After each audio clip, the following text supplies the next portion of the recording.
நாம் அனைவரும் ஆர்வமுடன் எதிர்நோக்கும் தலைமை உரையை கேட்டு மகிழ்வோம். இன்றைய நிகழ்ச்சிக்கு தலைமையேற்று பெருமை சேர்க்கிறார் காரைக்குடி அமராவதி புதூர் ஸ்ரீ சாரதா நிகேதன் கல்லூரியினுடைய மேலாள் முதல்வர், கணினித்துறை வல்லுநர், அறிவியல் கட்டுரை எழுதுவதில் வல்லவர், நல்ல கவிஞர், ஒரு அறிவியல் அறிஞர், ஒரு கவிஞராகவும் இருக்கிறார். வாருங்கள் அம்மா, உங்கள் தலைமை உரையை வழங்குங்கள். அனைவருக்கும் வணக்கம். மயிலை திருவள்ளுவர் தமிழ்ச்சங்கம், அறிவியல் பூங்கா காலாண்டிதழ், திருவள்ளுவர் அறிவு வளர்ச்சி மையம் இவை இணைந்து நடத்தும் சிந்தனை அரங்கம் 132ஆம் அமர்வு.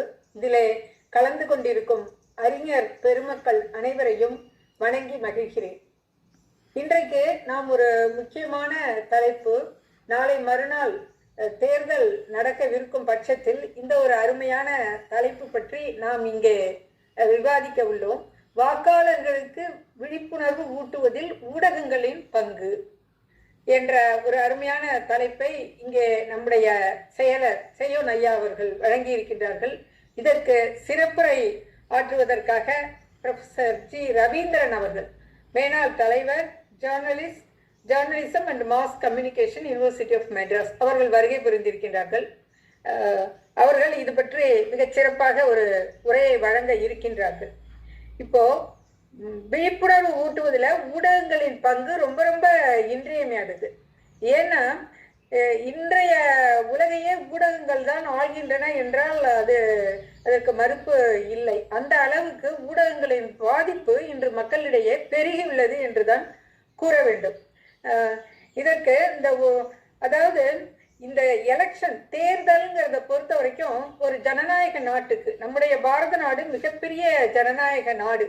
ஜனநாயகத்தின் அடித்தளம் வாக்காளர்கள். ஒரு நாட்டின் ஆட்சி நல்லதாக இருக்க வேண்டும் என்றால் அந்த நாட்டில் வாக்காளர்கள் விழிப்புடன் இருக்க வேண்டும். அப்போதுதான் ஒரு நல்ல திறமையான ஒரு அரசாங்கத்தை அவர்களால் உருவாக்க முடியும். இப்போ திருவள்ளுவர் என்ன சொல்கின்றார் என்றால், வான் நோக்கி வாழும் உலகெல்லாம் மன்னவன் கோன் நோக்கி வாழும் குடி என்று கூறுகிறார். அதாவது ஆட்சி பீடத்துல அமர்பவர் அனைத்து அறிவுத்திறனும் பெற்று வாய்மையுடனும் நேர்மையுடனும் அவர் அரசாட்சி செய்பவராக இருந்தால்தான் அந்த நாடு, அது அன்றைக்கு மன்னராட்சியில சொன்னது இன்னைக்கு அப்படியே ஜனநாயகத்திற்கும் பொருந்தும். அப்படிப்பட்ட ஒரு தலைவன் கீழ் அந்த ஒரு கட்சியின் அடிப்படையில் அந்த ஒரு ஆட்சி அமையும் பொழுதுதான் அது ஒரு நல்ல ஆட்சியாக அமையும் என்று நாம் இதை கொள்ளலாம். அதனால இன்னைக்கு இந்த விழிப்புணர்வு ஊட்டுவதில் மக்களுக்கு ஊடகத்தோட பங்கு எப்படி இருக்கு அப்படின்றத நம்ம இப்போ சுருக்கமா பார்க்கலாம். இப்போ மீடியா ஊடகங்கள்னா அதுல என்னென்ன அடங்கும்னா, வானொலி, தொலைக்காட்சி, செய்தித்தாள்கள், மேகசின்ஸ், இதை எல்லாத்தையும் விட இன்னைக்கு ரொம்ப ஊடகத்துறையை ஆக்கிரமித்து கொண்டு இருக்குது அப்படின்னு சொன்னாங்க சமூக வலைத்தளங்கள் தான். சோசியல் மீடியா என்று சொல்லப்படுகின்ற ஃபேஸ்புக், ட்விட்டர், முன்னாடி இப்போ எக்ஸ் வலைதளம், யூடியூப் போன்றவை அனைத்துமே இப்போ நம்ம அது ஊடகங்கள் தான் குறிப்பிடுறோம். இந்த ஒரு சமூக ஊடகங்கள் மூலமா மக்களை சென்றடைய செய்திகள் ரீச் ஆகிறது ரொம்ப குயிக்கா 1 or 2 minutesலயே பரவிடுது இந்த செய்திகள். அப்போ இப்ப நம்ம யோசிச்சு பார்த்தோம்னா, வாக்காளர்கள் பதிவிடுற ஒவ்வொரு ஓட்டுமே எந்த ஒரு வேறுபாடும் இன்றி ஆட்சியை தீர்மானிக்க உதவுகிறது. ஒவ்வொரு ஓட்டுக்கும் அதே சேம் வெயிட்டேஜ் தான் இருக்கு, யார் போட்டாலும். ஸோ அந்த ஒரு ஓட்டை நம்ம பதிவிடாம விடுறோம் அப்படின்னாலுமே அது மிகப்பெரிய ஒரு, ஏன்னா ஒரு வாக்கு வித்தியாசத்துல எல்லாம் தோற்ற வேட்பாளர்கள்லாம் இருக்காங்க. அதனால ஒவ்வொருவரும் அதை சரியான முடிவு எடுக்க வேண்டும் அப்படின்னா அவங்களோட கடமையை உணர்ந்து ஓட்டு போட வேண்டும். அதை இப்ப எல்லா ஊடகங்களுமே செய்து வருகின்றன. சார் கூட இன்ட்ரடியூஸ் பண்ணும்போது குறிப்பிட்டார்கள், நிச்சயம் சார், எல்லாமே இந்த 100% ஓட்டுன்றதை நோக்கி நிறைய பிரச்சாரங்கள் நடக்குது அப்படின்ட்டு இதை நம்ம இந்த ஊடகங்களுமே வெளியிடுறாங்க. நிறைய 100% ஓட்டு எல்லாருமே பதிவிட வேண்டும் அப்படின்ட்டு இந்திய தேர்தல் ஆணையமும் எலெக்ஷன் கமிஷன் ஆஃப் இந்தியா அதை பல ஊடகங்கள் மூலம் மக்களுக்கு விழிப்புணர்வை ஏற்படுத்தி கொண்டு வருகின்றது. You are the one turning 18 அப்படின்லாம் ஃபர்ஸ்ட் ஓட்டு போடுற அந்த யங்ஸ்டர்ஸ்க்குமே ஒரு நல்லதொரு அவேர்னஸை கொடுத்து கொண்டு இருக்கின்றது. இந்த விழுப்புரம் மாவட்டத்தில் கூட நாரை தூதுவன் சிலைன்னு ஒரு பெரிய ஸ்டாச்சு ஒன்று நிறுவி அதன் மூலம் விழிப்புணர்வுலாம் கொடுக்குறாங்க. அது எல்லாமே எல்லாருக்குமே 100% ஓட்டுன்ற அந்த ஒரு பாயிண்டை நோக்கி எல்லாமே பயணிக்கிறார்கள். அது மறுப்பதற்கு அல்ல, எல்லா மக்களுக்குமே அது ஓரளவு புரிந்திருக்கிறது. அதனால எல்லாருமே ஓட்டு போடுறதுக்கு இந்த சமூக ஊடகங்கள் ரொம்ப துணையாக இருக்கின்றன என்றுதான் சொல்ல வேண்டும். இதுல உள்ள கருத்துக்கள், இப்போ ஊடகங்கள் வந்து பல்வேறு விவாதங்கள் நடத்துகின்றன. ஒவ்வொரு கட்சியும் ஒரு இதுல பிரச்சாரங்கள், அந்த மாதிரி விவாத மேடைகள் அமைக்கப்படுகின்றன. இதெல்லாம் திருவள்ளுவர் அங்கே மறுபடியும் வள்ளுவர்க்கே போன கேட்டார் பிணிக்கும் தகையவாய் கேளாரும் வேட்ப மொழிவதாம் சொல்றாரு. அதாவது கேட்காதவர்களின் கேட்க விரும்புமாறு இந்த ஊடகங்கள் வந்து எடுத்துரைக்க வேண்டும். அது சரியா செய்யணும். அதுதான் அங்க ரொம்ப ரொம்ப முக்கியம். எப்படி அந்த பிரச்சாரங்கள் மேற்கொள்ளப்படுகின்றன, அது அந்த அவங்க சொல்ற செய்திகள் எல்லாமே ஒரு கட்சிகளும் அந்த ரெப்ரசன்டேட்டிவ்ஸ் வந்து இந்த மீடியால பங்கு பெறும்போது பல விவாத மேடைகள்லாம் நடக்கும்போது எப்படியாப்பட்ட கருத்துக்கள் வருகின்றன, அதெல்லாம் வந்து நேர்மையாகவும் உண்மையானதாகவும் இருக்குதா அப்படின்றதெல்லாம் கொஞ்சம் எலெக்ஷன் கமிஷன் அதுக்கு ஒரு அக்கறை எடுத்து அதெல்லாம் கவனிச்சு அந்த ஸ்டேட்மெண்ட்ஸ் எல்லாம் சரியா அப்படின்றத கொஞ்சம் சரி பார்த்தாங்கன்னா இன்னும் கொஞ்சம் கரெக்டான தகவல்கள் மக்களுக்கு சென்றடையும்.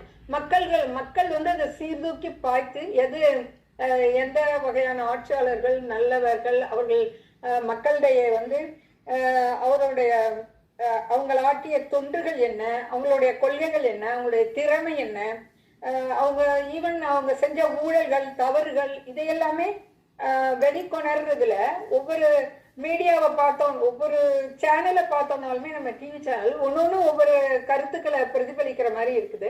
அந்த மாதிரி இல்லாம நடு நிலைமையில இருக்கிற மாதிரி அதை கொண்டு வர்றதுக்கு கொஞ்சம் எலெக்ஷன் கமிஷன் கொஞ்சம் ஸ்டெப் எடுக்கணும். இப்போ ஒவ்வொரு சேனல்லையுமே இப்போ மீடியேட்டரா இருக்கிறவங்கன்னு எடுத்துட்டோம்னா ஒரு விவாதம் நடக்குதுனாக்க இப்போ அந்த ஆப்போசிட் பார்ட்டிக்கு கேள்வி கேட்கறதும், இப்போ 2% ஒரு 4% இருந்தாங்கன்னா ஒவ்வொருத்தங்களுக்கு சாதகமா சில கேள்வியை கேட்கறது நம்ம எல்லாமே கண்கூடாவே பார்ப்போம். அதுக்கு சார்பாகிட்டு அவங்களுக்கு நேரம் கொடுக்காம சரியான ஒரு தகவல்களை அவங்க தருகிறார்களான்னு சொல்லாம அவருக்கு சாதகமா அந்த மீடியேட்டரா இருக்கிறவங்க சரியான முறையில நடந்து கொண்டார்களானால் இன்னும் கொஞ்சம் தொலைக்காட்சி விவாதங்கள் அந்த நேர்காணல்கள்லாம் மூலமா மக்களை வந்து சரியான கருத்துக்கள் சென்றடையும். ஒரு செய்தி வந்து இன்னைக்கு சில நிமிடங்கள்லயே இந்த யூடியூப் இதெல்லாம் பொறுத்த வரைக்கும் பரவிடுது. அதுல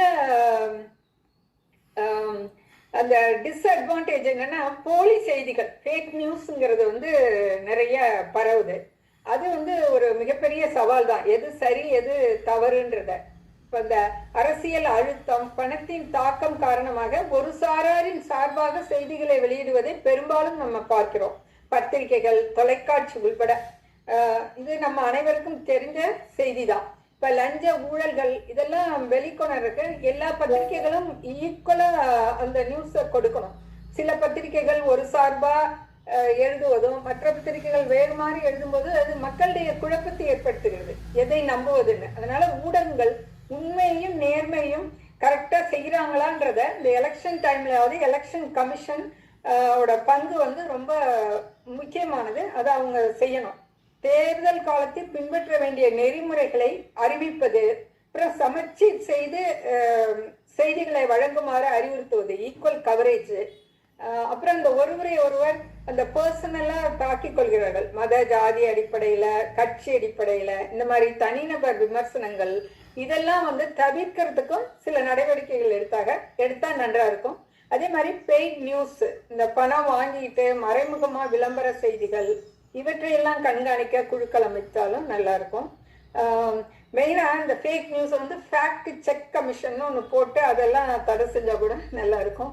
அதே மாதிரி இந்த எக்ஸிட் போல் அதுல வந்து நிறைய மக்களிடையே பல விதமான அந்த சரியான தவறான புரிதல்களை ஏற்படுத்த வாய்ப்புகளை ஏற்படுத்தி கொடுக்கிறது. இந்த அதாவது எலெக்ஷன் நடக்காததுக்கு முன்னாடியே இதை வெளியிடுறாங்க. நேற்றையிலிருந்து நிறைய அதை மீடியால எல்லா அனைவருமே நம்ம பார்த்துருப்போம். அந்த மாதிரி அது ஒரு பாரபட்சத்தை மக்களிடையே ஏற்படுத்துகிறது. ஒவ்வொரு மீடியாவும் ஒரு தவறான புரிதல்ல அந்த செய்திகளை வெளியிடுறாங்க. அதே மாதிரி இப்ப கார்பரேட் ஃபண்டிங், கார்பரேட் நிறுவனங்களை வந்து அந்த பொலிட்டிக்கல் பார்ட்டிஸ்க்கு கொடுக்கிற அந்த நிதி எலக்டோரல் பாண்ட்ஸ்ன்னு சட்டபூர்வமாகவும் மறைமுகமாகவும் கொடுக்கப்படுது. இது எல்லா நாட்டிலையும் நடக்குது. இருந்தாலும் இதை வந்து ஓரளவு கண்ட்ரோல் பண்றதுக்கு நடவடிக்கைகள் எடுக்கணும்.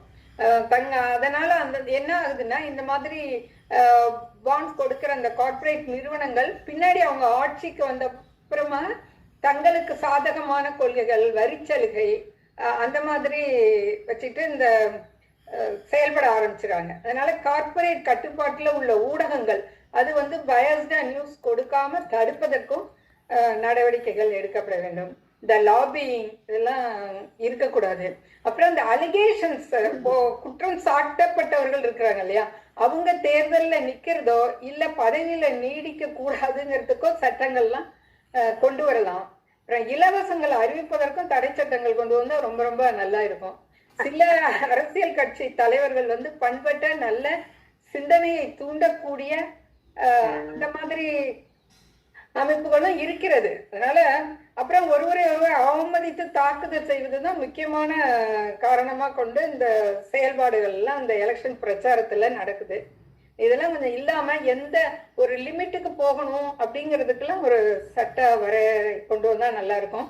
இப்ப எல்லாத்துக்குமே தேர்தல், அதாவது ஒரு எக்ஸாமினேஷன் இருக்கு. பட் இந்த மாதிரி வேட்பாளரா நிக்கிறதுக்கு மட்டும் எக்ஸாமினேஷன் கிடையாது. ஒரு டிஸ்ட்ரிக்ட் கலெக்டரா சிவில் சர்வீசஸ் எக்ஸாம் எழுதுறாங்க இல்லைங்களா, அவங்கதான் வந்து ஃபுல்லா எல்லா கொள்கைகள் எல்லாவற்றுமே சிவில் சர்வீசஸ் ஆபீசர்ஸ் அவங்கதான் ஆட்சியாளராக இருக்கட்டும், காவல்துறை, ரயில்வே துறை, போஸ்டல் டிபார்ட்மெண்ட்னு எல்லாத்துக்கும் கொள்கைகளை வகிக்கிறார்கள். அந்த மாதிரி அவங்களுக்கு இவங்க டைரக்ஷன் கொடுக்குறாங்க. எலெக்ஷன்ல நின்று ஜெயிச்சு வர்றவங்க இந்த மந்திரிகள் அவங்கள்தான். அதை பத்தி நான் தவறா சொல்ல, ஜனநாயகம்ன்றது அதன் அடிப்படையில் தான் இருக்கு. இருந்தாலும் என்னுடைய ஒரு தாழ்மையான வேண்டுகோள் என்னன்னா, எலெக்ஷன் கமிஷனுக்கு ஒரு எக்ஸாம் கொண்டு வரலாம் ஓரளவு. அதாவது நம்ம நாட்டோட பாரம்பரியம், கலாச்சாரம், அரசியலமைப்பு சட்டம், குடிமக்களின் நலத்திட்டங்கள், ஒரு மாரல் வேல்யூஸ், நாட்டுப்பற்று, நம்ம சுதந்திர போராட்டத்தோட பின்னணி, நம்ம நாடு எவ்வளவு பெரிய ஜனநாயக நாடு, எவ்வளவு பெரிய மக்கள் தொகை கொண்ட நாடு, அதோட பாரம்பரியம் என்ன, வரலாறு என்ன, இதெல்லாம் வந்து ஓரளவு இந்த பேப்பர் சிவில் சர்வீசஸ் எக்ஸாம்ல 4 paper, they are writing 4 papers general ஸ்டடீஸ்ன்னு எழுதுறாங்க. அவ்வளவு டஃப்பா இல்லைனாலும் அதுல ஓரளவாவது எழுதி அதுல வந்து பாஸ் பண்ணவங்க தான் நிக்கலாம் எலெக்ஷன்ல அப்படின்னு கொண்டு வந்தாங்க. ஓரளவுக்கு ஒரு மிகச்சிறந்த ஒரு ஜனநாயக அமைப்பு நாட்டுக்கு கிடைக்கும்ன்றது என்னுடைய விருப்பம். இது எவ்வளவு தூரம் இங்க நிறைவேறும்ன்றது எனக்கு தெரியாது. இருந்தாலும் இதை நான் இங்க பதிவு செய்ய விரும்புகின்றேன். அதனால ஒரு மிகச்சிறந்த ஒரு குடியாட்சி மலர்றதற்கு நாம் அனைவருமே இந்த நடக்கவிருக்கும் தேர்தலில் நம்முடைய வாக்குகளை பதிவு செய்து நல்ல ஒரு நல்லாட்சி அமைவதற்கு நல்ல தலைவர்களை தேர்ந்தெடுப்போம் என்று கூறி இந்த ஒரு அரியதொரு வாய்ப்பை வழங்கிய மயிலை திருவள்ளுவர் தமிழ் சங்கத்திற்கும் சேமையா அவர்களுக்கும் என்னுடைய நன்றியை கூறி விடைபெறுகிறேன். நன்றி, வணக்கம். செல்வராணி சொல்லுவதற்கு அந்த மாதிரி மகளிர் வந்து முன்ன வரணும். மகளிர் உரிமைன்னு பெருமை பேசினால் பத்தாது. மகளிர் சொல்லுகிற கருத்துக்களை எல்லாம் மனதில் பதிய வைத்து அதை எந்த அளவுக்கு பின்பற்றுகிறார்களோ அது சால சிறப்பு. அன்பர்களே, உங்களுக்கு எல்லாம் தெரியும், அனைத்து